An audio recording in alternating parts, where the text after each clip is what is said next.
I'm Tracy Austin, your host of the People Strategy Podcast. This show provides interviews with organizational leaders and ongoing coaching experiences that highlight elevating people in organizations through a people strategy roadmap. One thing that I like to do is have weekly one-on-ones with my team, and half an hour kind of go through, what are you working on? What successes have you had this week? What do you need help on? Welcome to the People Strategy Podcast. My name is Tracy Austin, and I am your host. In this show, we dive into the latest trends and best practices in talent management and organizational development.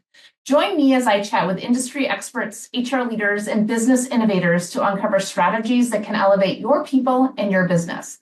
And gratitude is something that is so incredibly important to us. And we have had some phenomenal previous podcast guests on the show, and I want to thank today Chopia Nakoma. She is the Principal Assessment and Succession Consultant with Korn Ferry.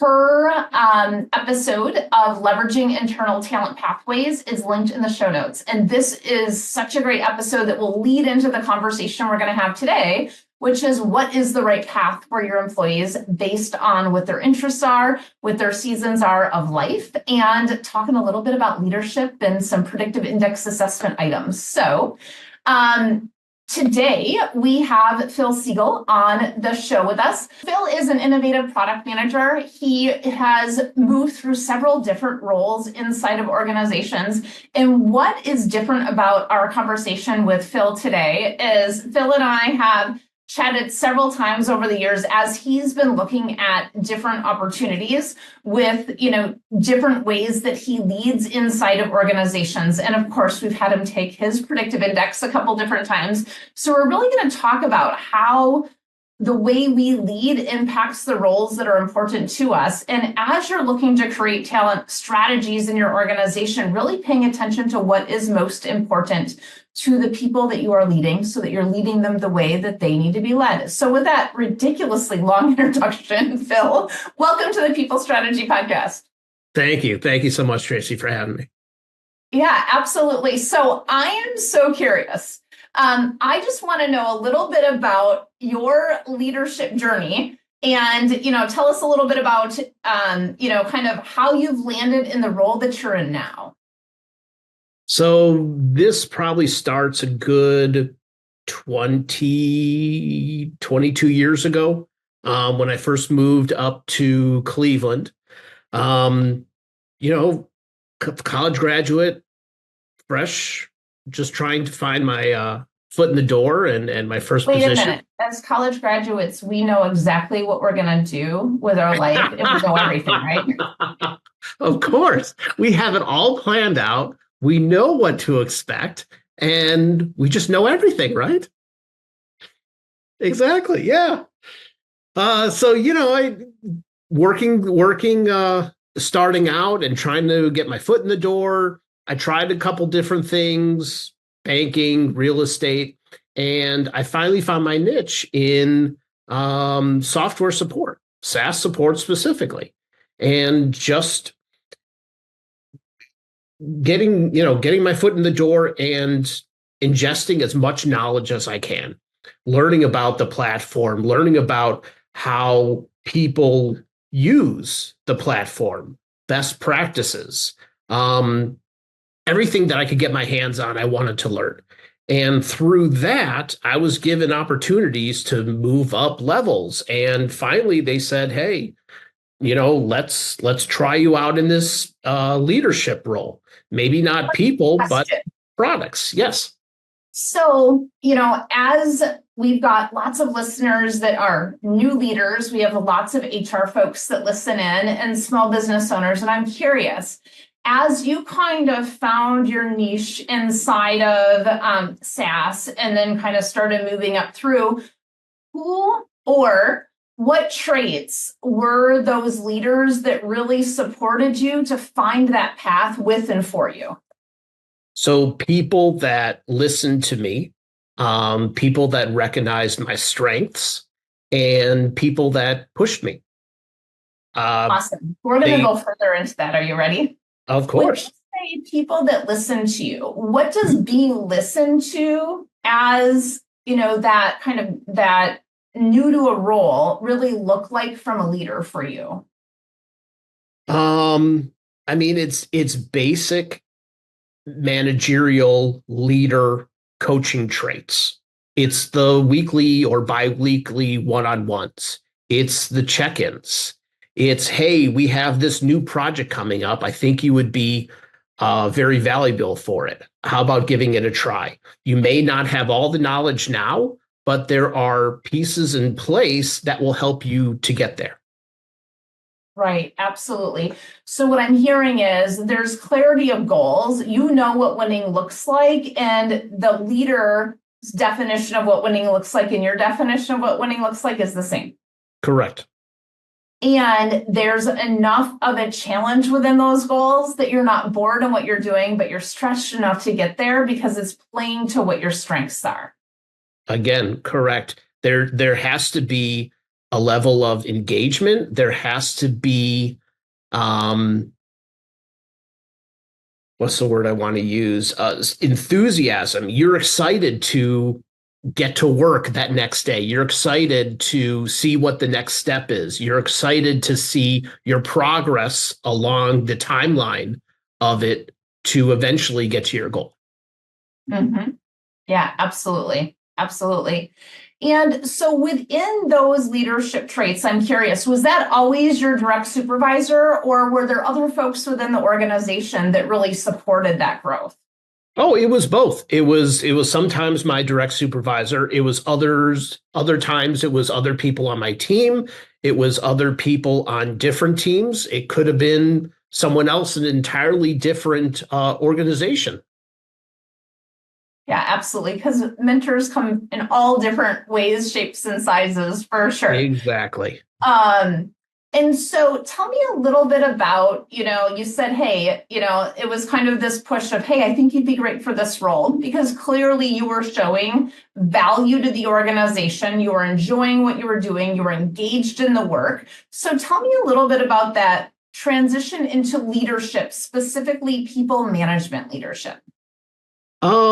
To me, it was a little tough because some of these people that I first took on under me were older. And to see this, young fella coming in and, oh, now I have to report to him, he's just a baby. I mean, it was maybe a little bit of reversed ageism. I'm not sure the proper term, but it was tough. But working with them and coming down and say, here's my leadership style. Here's what I have gone through that I enjoyed, and I'm going to work with you to see what the best leadership style is that you enjoy, that I can get the best work out of you, and we can work together.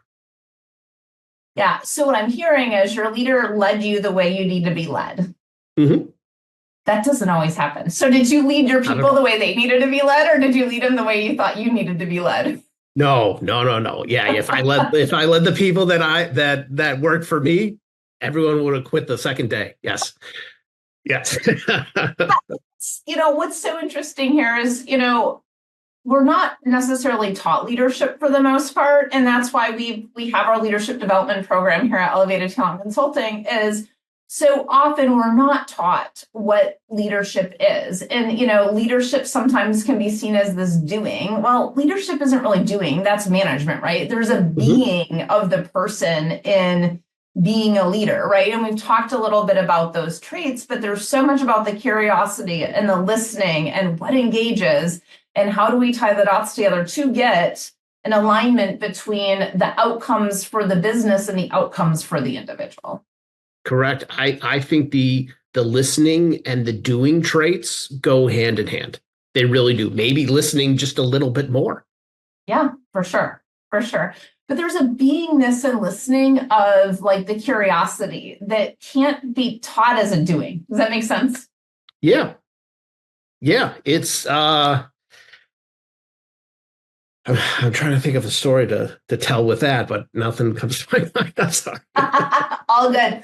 Well, and so as you've shifted, you've had teams of 2, teams of 15, and within that stepping into those roles within managing teams, I'm curious, what within that did you have to learn and grow in order to best support those folks to meet their full potential?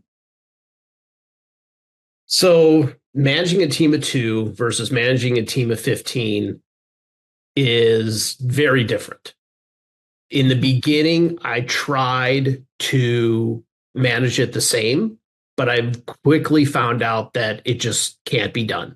One thing that I like to do is have weekly one-on-ones with my team, and half an hour kind of go through, what are you working on? What successes have you had this week? What do you need help on? And kind of, just venting, because everyone needs to vent. And that's a perfect time for it to express their feelings. And, teams of 5, teams of 6, no problem. But when it started getting up, I quickly realized I don't have enough time in my day. I don't have enough time in my week to go through to make sure my people are okay, and then to do the work assigned to me, because there's always that work that you need to do. And I was putting my team first and myself second, both work-wise and I think career-wise, and maybe dipping into my home life as well. So I kind of sat down and said, okay, what do I have to do to change this to make sure that my work-life balance is correct, but I'm still giving my team what they need? And it didn't happen overnight. It didn't happen over a week or a month. It took some time, but I finally got to a good balance where I can fully support my team with what they're doing and get all of my work done that I needed to, sometimes through delegation, sometimes through, different other teams within the organization. Yeah, absolutely. And that piece that you just mentioned, that delegation, that is something that we talk a ton about in our team retention program, along with our leadership programs, because when we go from being a doer to being a people leader, that delegation piece, it's like, well, if I ask them to do it, they're not going to do it the same way I do it. Well, it's like, okay, but there's a lot more to do. Your job is no longer to be the doer necessarily, but raising people up in order to take on some of those key items is such a transition. And some of it's the how of doing it, and some of it is that being of doing it. So I love that example, right? Because, well, as you said, it's like, well, man, I will put myself last, or I'll put my family last and whatnot. And that has such a huge impact and a negative ripple all the way around versus, all right, how do we truly build and retain our team in a way that elevates everyone within it? And that's fun. And the delegation part was the toughest thing that I had to struggle with, because like you said, oh, I know how to do it. I can do it correctly. I can do it quickly, and I can do it accurately. But those things add up. Yes, it could only take 5 minutes. It can only take 10 minutes. But when you have a pile of 15 or 20 sitting on your desk that need to be done, it adds up, and you say, okay, maybe I need to teach people how to do this process. I'll teach them how, I'll teach them why, because everyone wants to know why. They just don't want to go through things mindlessly saying step 1, step 2, step 3, done. Why am I doing this? Who ingests this information? Why is it important? And once I finally figured that piece out, yes, my piles got a lot smaller, and I think I was in a better mental health state as well. Yeah. So here's one other question that I want to ask. So last week on the podcast, we had Tim Sackman on. So folks in the HR world know Tim Sackman as the HR tech guru. And as we're talking about delegation, how are you delegating to AI? That's a good question. That's a very good question. I don't know is an okay answer. And I'm hearing this a lot from our leaders right now, right? I told you this was organic questions and an organic conversation. The look on your face was amazing. So for those of you watching YouTube, it was classic.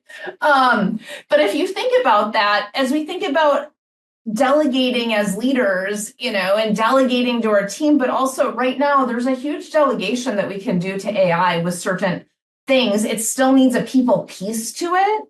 But yet we can do some of these where it will actually be done better than having a person look at it because it's pulling from all of the information that's already there. Mm-hmm. So there's your challenge at the end of our podcast, Phil. And that's something that's definitely on my to-do list, on my goals, is to better learn how to utilize that. I mean, right now, I'm sure everyone uses, some sort of chat GPT. But to actually use it in a professional setting, creating presentations and thoughtful emails, there's probably so much more that people can use that for, but it's either not tackled, the information is not there, Yep. or it's just not being thought of that, hey, this is something that I can turn over to AI versus do it myself, or me and or my team and I can handle it. Yeah, for sure. And the information that the AI system is pulling from is so incredibly important. Those learning models and what they're pulling from and how they're pulling from it. So if you love this conversation, listen to last week's with Tim Seckman, and you'll really kind of get an idea of AI. So as we continue this conversation, Phil, I know that throughout time, you and I have chatted around and done some coaching specifically around kind of career goal setting for yourself and what that looks like. And of course, we brought in the predictive index, and you're a collaborator for our listeners. That essentially means that you're somebody that is going to be kind of reactive to what's specifically happening. You love to collaborate and work through the team. You're very outgoing and extroverted. You like the processes that are there. And you know what? You're somewhat flexible in the fact that, deadlines are somewhat negotiable, and, you can summarize things in bullet points within that. And so every single one of us have these amazing strengths and natural gifts. And the key that we see is, hey, when we can match that natural behavioral trait to the job, so what the job needs and what the person needs are the same, it's a beautiful thing. And so over time, we've had this conversation, and now you are in a individual contributor role, yet you have a subject matter expertise that everybody comes to you for, but yet you're not managing people. So tell me a little bit about that. It's a totally different mindset that I'm currently in with my position. I never thought to make the jump from the support side to the product side of a SaaS company. But the opportunity came up, and talking to a lot of people, they said, you know what, I think you can really make a difference. You have the knowledge, you have the experience, and you would be a great you'd be a great fit in this role because of your past experience on the support side. Always with support, it's reactive. It's very rare that you're proactive. I mean, I think that's the goal for everyone, to solve the problem or to solve the issue even before you know it's going to be a problem. But now it's give me your problems. Give me your problems. Don't give me your solution. Okay? Come to me with as many problems as you can probably think of, and I will give you a solution. Either I'm going to get it for you, I'm going to work with a team to get it for you, I'm going to work with you to get it for you. Yeah. And so this is through Maymont Homes, correct? So they gave you this huge opportunity to step in. Again, we want to give amazing gratitude to folks that give amazing opportunities. So what are the problems that you're solving right now? There are really no problems. There's just opportunities, is what I've been told. It's like I have this saying of I won't name what it is necessarily, but there's a couple YouTube videos out there on it, but it's like every complaint is just a poorly worded request, right? So if every complaint is just a poorly worded request, what is the request that's coming out of these, opportunities that are showing up? The main theme of a lot of the requests that are coming through is to make my experience, to make the residents' experience that much better. If there's something that an internal person is doing multiple times a day, there's got to be a way to automate it. Make the resident experience very seamless. If they can go in, see their lease, make payments without any issues, see any announcements that we are putting out for the property. Just the overall experience of their day, of their time in the residence. Amazing. Amazing. So you're doing that both for the end user or the customer, but also looking at what's happening internally with the staff team in providing these solutions. Correct.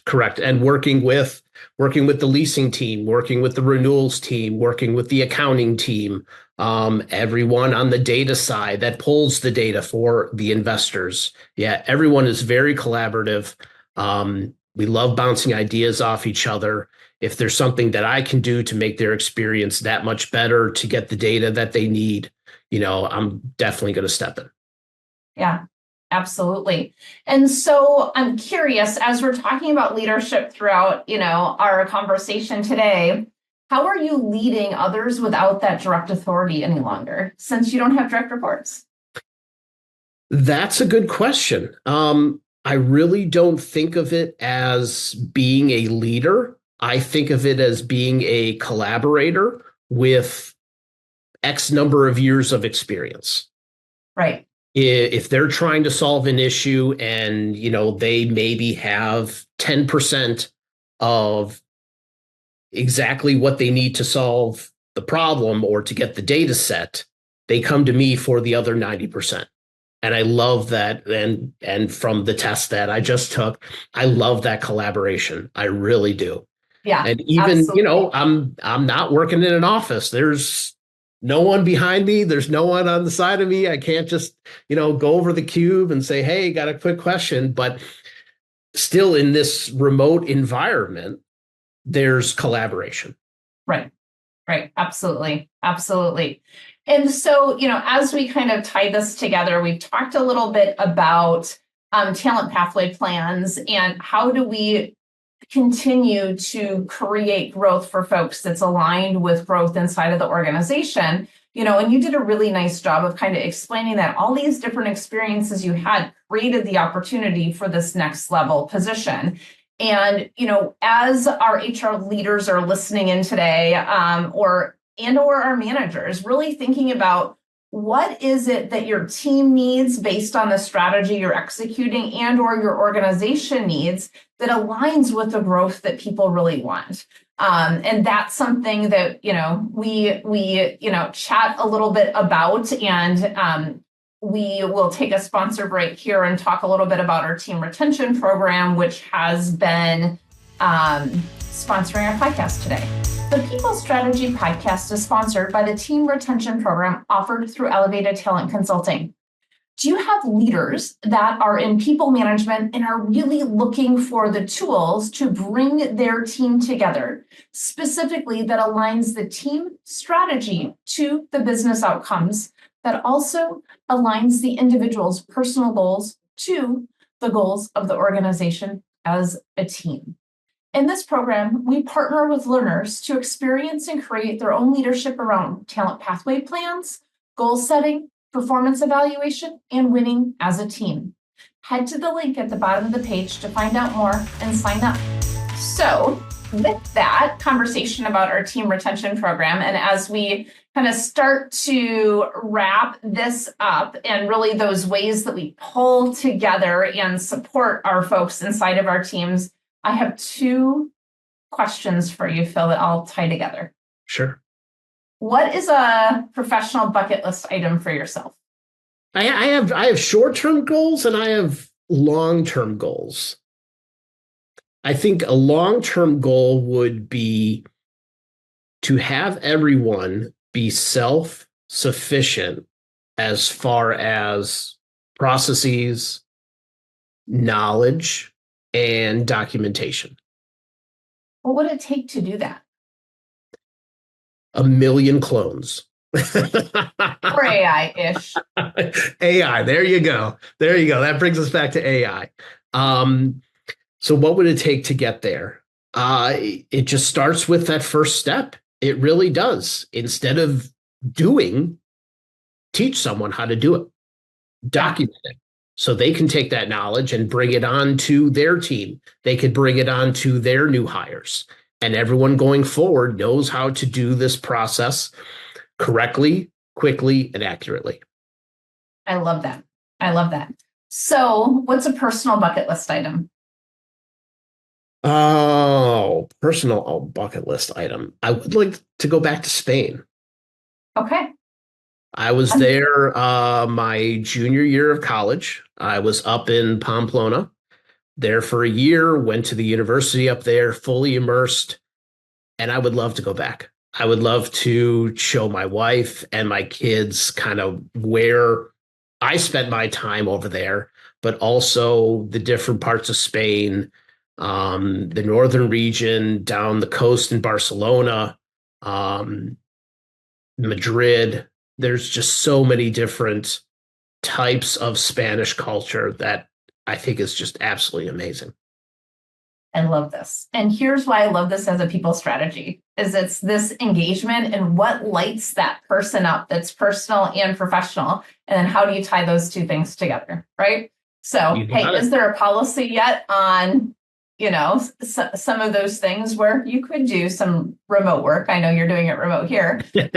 Always things, especially for our listeners, it's like, how do we tie in the whole person into everything that we're doing? Because it will have a business impact when people feel that, they are cared about as that whole person and looking at what is that business outcome. And I mean, hey, self-sufficiency with processes for every single person, absolutely.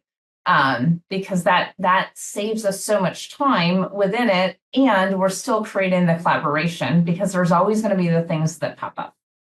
So I'm curious, Phil, what is kind of one last thing as you reflect back on our conversation that you think is important for our listener to hear? So what's your quick recap? I would say be true to yourself. Don't compromise your values. Don't compromise your beliefs for the success of others. Yeah, and what I love about that is you just talked about the different cultures in Spain, right? There's different company cultures in every single company, and sometimes in different departments, there's a different culture. And when your personal values are aligned with the organization and the department values, that increases that engagement. Yeah. So with that, thank you so much for joining us today on the People Strategy Podcast. And we will see you back here next week. Have a great week. Thanks for having me. Thank you so much for listening today. I'd love to connect with you. If you'd like to connect, you can find me on LinkedIn at Tracy, TRACI Austin, and at our website at elevatedtalentconsulting.com. If you'd love to learn more about our process, please reach out to us. And again, thank you so much for listening and sharing your feedback with us through a review. Have a fantastic day.